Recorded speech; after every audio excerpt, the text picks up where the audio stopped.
No drugs in Surat city અભિયાન અંતર્ગત ઉત્તરાયણ પોલીસે એમડી ડ્રગ્સના ગેરકાયદે વેચાણના નેટવર્ક સામે મોટી કાર્યવાહી કરી છે।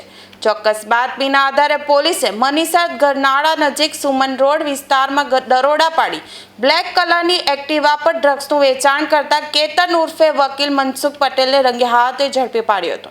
પોલીસે તેની પાસેથી અંદાજે ₹37,000ની કિંમતનું 3.49 ગ્રામ એમડી ડ્રગ્સ, રોકડ રકમ, મોબાઈલ ફોન, એક્ટિવા સહિતનો મુદ્દામાલ કબજે કર્યો છે। ઉત્તરાયણ પોલીસે આરોપી વિરુદ્ધ NDPS એક્ટ હેઠળ ગુનો નોંધી વધુ તપાસ હાથ ધરી છે। સાથે જ સમગ્ર ડ્રગ્સ નેટવર્કનો પર્દાફાશ કરવા અને મુખ્ય સપ્લાયરો સુધી પહોંચવા માટે અલગ અલગ પોલીસ ટીમો બનાવી સતત દરોડા અને તપાસની કાર્યવાહી શરૂ કરવામાં આવી છે।